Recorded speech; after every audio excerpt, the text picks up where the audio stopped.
ከኮማንዶ ፍቅሩ ሙልዬ እጅ መስጠት ጀርባ ያለው እውነት የህወሓትና የኢሳያስ ያልተቀደሰው ጋብቻ ወደ ፍቺ ያመራ ይሆን?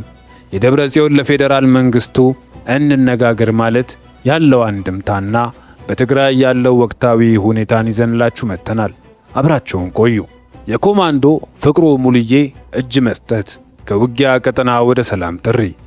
ሰላም ጤና ይስጥልኝ። ዛሬ በአማራ ክልል ያለውን ፖለቲካዊና ወታደራዊ ሚዛን የሚቀይር አንድ ትልቅ ሰበር ዜና ይዘንላችሁ ቀርበናል። ትግላችን በህወሓትና በውጭ ኃይሎች ተጠልፏል ያሉ የፋኖ ከፍተኛ ወታደራዊ አመራር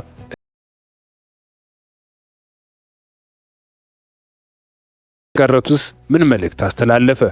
ዝርዝሩን አብረን እንይ።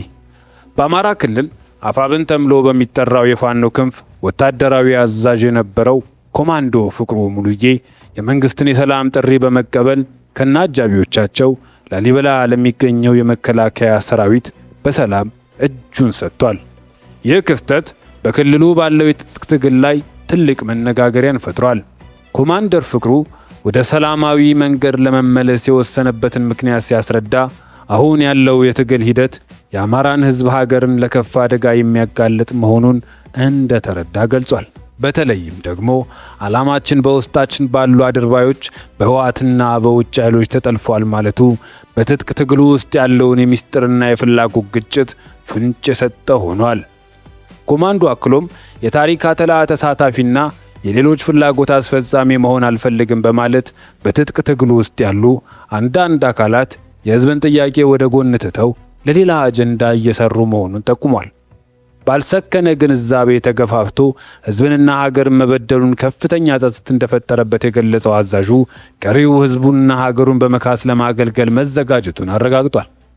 ይህ በእንዲህ እንዳለ ኮማንደር ፍቅሩ በአሁኑ ወቅት በጫካ የሚገኙ ሌሎች የፋኖ አባላትም የጥፋት መንገድን ትተው የመንግስትን የሰላም ጥሪ እንዲቀበሉ ጥሪ አቅርቧል። ይህ ጥሪ በጫካ ባሉ ታጣቂዎች ላይ ምን አይነት የስነ ልቦና ጫና ይፈጥራል? ፋኖስ ይህንን የውስጥ መረጃ ማውጣት እንዴት ይመለከተዋል? የሚለው በቀጣይ የሚታይ ይሆናል። ተመልካቾቻችን፣ ኮማንዶ ፍቅሩ ሙልዬ ትግሉ በህወሓትና በውጭ ኃይሎች ተጠልፏል ብሎ የሰጠው አስተያየት ምን ያህል እውነትነት አለው? እርሶስ ምን ሐሳብ ይሰጣሉ? ሐሳባችሁን በኮሜንት አጋሩን። የህወሓት የሰላም ፍለጋና የኤርትራ ቀዝቃዛ ምላሽ፣ አዲሱ የጦርነት ደመና። ወደ ሁለተኛው የዜና ክፍላችን ስንሸጋገር በትግራይና በኤርትራ ድንበር አካባቢ እየታየ ያለው አዲስ ፍጥጫ ትኩረታችን ሆኗል። ህወሓት በድንገት ወደ ኤርትራ እጁን መዘርጋት የፈለገው ለምንድን ነው?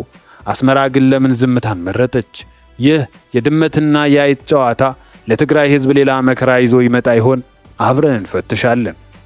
ከፕሪቶሪያ ስምምነት በኋላ በትግራይ ፖለቲካ ውስጥ ያልተጠበቀ ለውጥ እየታየ ይገኛል።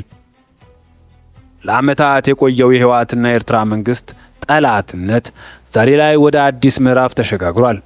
መረጃዎች እንደሚያመለክቱት ህወሓት በአሁኑ ወቅት ከኤርትራ ጋር ያለው ግንኙነት ለማለስለስና ወዳጅነት ለመፍጠር ከፍተኛ ፍላጎት እያሳየ ከዛም አልፎ ብዙ ነገሮችን እየፈጸመ ይገኛል። ነገር ግን የህወሓት የሰላም እጅ በአስመራ በኩል እስካሁን አዎንታዊ ምላሽ አላገኘም። እንዲያውም የኤርትራ መንግስት እስካሁን ምንም አይነት መሰረታዊ ለውጥ አላመጣችውም በሚል አቋሙን አዝንቷል። ይህ የኤርትራ ቀዝቃዛ ምላሽና የህወሓት የጥምረት ፍላጎት ሳይጣጣሙ መቅረታቸው ሁለቱን ኃይሎች ዳግሞ ወደማይፈለግ ግጭት ሊያመራቸው ይችላል የሚል ስጋት ነግሷል። የፖለቲካ ተንታኞች እንደሚሉት ህወሓት አሁን ላይ ጥምረትን የፈለገው በውስጥ ያለውን የፖለቲካ ክፍፍል ለመቀነስና በፌዴራል ደረጃ ያለውን ጫና ለመቋቋም ነው። ሆኖም ኤርትራ በድንበር አካባቢ ያላትን ወታደራዊ ዝግጅት አለማላላቷና የህወሓትን አካሄድ በጥንቃቄ መከታተሏ ነገሮችን በማንኛውም ሰዓት ወደ ፍንዳታ ሊያመሩ እንደሚችሉ ያሳያል። አሳሳቢው መዘዝ ምንድን ነው? ይህ ፍጥጫ መጨረሻው ምን ሊሆን ይችላል የሚለው ጥያቄ የብዙዎችን እንቅልፍ ነስቷል። በተለይም አሁን ድረስ ከጦርነቱ ጠባሳ ባልዳነው የትግራይ ህዝብ ላይ የአዲስ ፍጥጫ የከፋ መዘዝ እንዳያመጣ ከፍተኛ ስጋት አለ።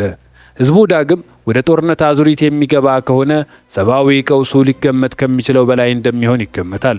ሰላም ፈላጊው እጅ እና እምቢተኛው ልብ ሳይገናኙ ከቀሩ ቀጠናው ዳግም የደም መሬት ሊሆን ይችላል የሚሉ ድምጾች በርትተዋል። ተመልካቾቻችን፣ ህወሓት ከኤርትራ ጋር ወዳጅነት መፈለጉ ለትግራይ ህዝብ ጥቅሙ ያመጣል ወይስ ጉዳት ያመጣል? ለምን የሰላም ጥሪውን ውድቅ አደረገች? የእናንተን ግምት ኮመንት ላይ ጻፉልን። የኤርትራ ቀይ መስቀልና በድንበር አካባቢ ያለው ምስጢራዊ ወታደራዊ ዝግጅት ሌላኛው ዜናችን ነው። በቀጠናው አዲስ የጦርነት ነጋሪት እየተጎሰመ ይሆን? ኤርትራ በድንበር አካባቢ ያሰማራቸው ግዙፍ ሰራዊትና የከባድ መሳሪያዊ ዝግጅት ለማን ማስጠንቀቂያ ነው? ፕሬዝዳንት ኢሳያስ አፈወርቂ የትግራይን ሰማይ በድጋሚ በውጥረት እንዲሞላ የፈለጉበት ምስጢራዊ ምክንያት ምንድን ነው? አሁን የምንመለከተው የኤርትራን ቀጣይ እርምጃ ይሆናል። በኢትዮጵያ እና በኤርትራ ድንበር አካባቢ ያለው ወታደራዊ እንቅስቃሴ በአሁኑ ወቅት እጅግ አሳሳቢ ደረጃ ላይ ደርሷል። በተለይም በባድመ በዛላምበሳና በራማ አቅጣጫዎች የኤርትራ መከላከያ ሰራዊት ከፍተኛ ወታደራዊ ዝግጅት እያደረገ መሆኑን መረጃዎች ያመለክታሉ። ይህ ዝግጅት ዝም ብሎ የሚደረግ ሳይሆን ፕሬዝዳንት ኢሳያስ አፈወርቂ በቀጠናው ያላቸውን የበላይነት ለማረጋገጥና የህወሓትን ቀጣይ እርምጃ ለመቆጣጠር የዘረጉት ስልት እንደሆነ ይነገራል። ምስጢራዊው ዝግጅትና የቀይ መስመር ትርጉም። ኤርትራውን ላይ ቀይ መስመር ብላ ያስቀመጠችው ጉዳይ አለ። ይኸውም በትግራይና በፌዴራል መንግስቱ መካከል የሚደረገው ማንኛውም ስምምነት የኤርትራን ብሔራዊ ጥቅም የሚነካ ከሆነ እርምጃ ለመውሰድ ዝግጁ መሆኗን ነው። ፕሬዝዳንት ኢሳያስ ከህወሓት ጋር በጀመሩት ያልተቀደሰ ጋብቻ ውስጥ ህወሓት ወደ ጦርነት እንዲገባ ግፊት ቢያደርጉም ህወሓት ግን ፊቱን ወደ ፌዴራል መንግስቱ በማዞር አስመራን ክፉኛ አስቆጥቷል። በድንበር አካባቢ የሚገኙ ነዋሪዎች እንደሚናገሩት የኤርትራ ጦር እንቅስቃሴ ካለፉት ወራት በተለየ መልኩ ጨምሯል። ይህ ወታደራዊ ክምችት ህወሓት ከፌዴራል መንግስቱ ጋር የሚያደርገውን ንግግር ለማሰናከል የታለመ ሊሆን እንደሚችል ተንታኞች ይገምታሉ። ኤርትራ የህወሓትና የፌዴራል መንግስቱን መቀራረብ ለኔ ስጋት ነው ብላ የምታምን ከሆነ ድንበር ላይ ያለው ጦር በማንኛውም ሰዓት ወደ እርምጃ ሊገባ እንደሚችል ይገመታል።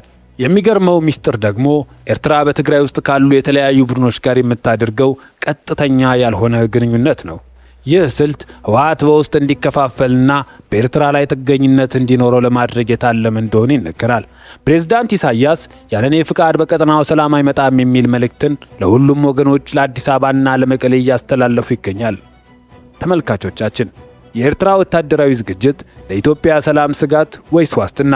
ፕሬዝዳንት ኢሳያስ በህወሓትና በፌዴራል መንግስቱ መካከል ያለውን ንግግር በኃይል ያቆሙት ይሆን? የእናንተን ግምት በኮመንት መስጫ ያጋሩ። የህዝቡ የጦርነት መማረርና በትግራይ ያለው ወቅታዊ ሁኔታ። በመሪዎች የፖለቲካ ቁማርና በታጣቂዎች ፍጥጫ መካከል የተረሳው ድምፅ የማን ነው? እናቶች ለቅሶ የሰለቻቸው፣ ገበሬዎች መሬታቸውን በጦርነት አውድማ የተተካባቸው፣ ወጣቶች ተስፋቸው የጨለመባቸው ዛሬ የኢትዮጵያ ህዝብ በቃን እያለ ነው። የጦርነት መዝጊያው ካርድ በማን እጅ ነው? የዘገባችን ማጠቃለያ ነው። ባለፉት ጥቂት ዓመታት በሰሜን ኢትዮጵያ በአማራና በትግራይ ክልሎች የታየው ደም መፋሰስ በህዝቡ ላይ ጥሎት ያለፈው ጠባሳ እጅግ ጥልቅ ነው። በአሁኑ ወቅት በፋኖ በህወሓት በኤርትራና በፌዴራል መንግስቱ መካከል ያለው ሽኩቻ ከፖለቲካ ትንታኔ ባለፈ የሰው ልጅ ስቃይ ሆኗል። ህዝቡ አሁን የሚፈልገው ማን አሸነፈ የሚለውን ሳይሆን መቼ ሰላም ይወርዳል የሚለውን ጥያቄ ነው። በየክልሉ የሚሰሙት ድምጾች አንድ አይነት ናቸው። እናቶች ልጆቻችንን ወደ ጦርነት መላክ ሰልችቷቸዋል። ገበሬው ዘር ዘርቶ በሰላም ማጨድ፣ ነጋዴውም ያለምንም ስጋት ከአንዱ ከተማ ወደ ሌላው መንቀሳቀስ ተስኖታል። በተለይም በትግራይና በአማራ ክልል ድንበር አካባቢ ያሉ ነዋሪዎች የኤርትራ ጦር እንቅስቃሴም ሆነ የውስጥ ታጣቂዎች ፍጥጫ የዕለት ተዕለት ኑሯቸውን ገሃነም እንዳደረገው ይናገራሉ። ህዝቡ ለእኛ ተብሎ የሚደረግ ጦርነት እኛን እየጨረሰን ነው የሚል መራራ እውነት እያስተጋባ ይገኛል። የኮማንዶ ፍቅሩ ሙሉዬ እጅ መስጠት፣ የህወሓት ወደ ፌዴራል መንግስቱ መጠጋት፣ የኤርትራ ዝምታ አንድ ትልቅ እውነትን ያሳያሉ። ይኸውም ጦርነት ለማንም አሸናፊነት እንደማያመጣ ነው። ዶክተር ደብረጽዮን ከፌዴራል መንግስቱ ጋር ለመነጋገር መፈለጋቸው ምናልባትም ከኤርትራ ያልተቀደሰ ጋብቻ ወጥመድ ወጥቶ ህዝባቸውን ከሌላ እልቂት ለማዳን ያደረጉት የመጨረሻ ሙከራ ሊሆን ይችላል። ሰላም አሁን አማራጭ ሳይሆን ግዴታ ሆኗል። ታሪክ ይቅር የማይለው ትልቁ ስህተት በስልጣን ሽኩቻ የህዝብን ደም በከንቱ ማፍሰስ ነው። ኢትዮጵያ አሁን ያለችበት ወቅት እጅግ ፈታኝ ቢሆንም በመሪዎች መካከል የሚደረግ ቅንነት የተሞላበት ንግግር ብቻ አገሪቱን ከገደል አፋፍ ሊያወጣት ይችላል። የኮማንደር ፍቅሩ ጥሪም የሆነ የህዝቡ ጩኸት አንድ ነው። ለሰላም እድል ይሰጥ። የተከበራችሁ ተመልካቾቻችን፣ ይህ የኦምኒያ ኒውስ ዘገባችን እዚህ ላይ ያበቃል። እናንተስ የኢትዮጵያ ሰላም በምን ይመጣል ብላችሁ ታስባላችሁ? በመሪዎች ንግግር ወይስ በጦርነት? ሐሳባችሁን በኮመንት አስፍሩልን። ለቻናላችን አዲስ የሆናችሁ ደግሞ ሰብስክራይብ በማድረግ ወቅታዊ መረጃዎች እንድታገኙ እንጋብዛለን። ስለተከታተላችሁ እናመሰግናለን። ኦምኒያ ቲዩብ፣ ሁልጊዜ አዳዲስ ትኩስ መረጃ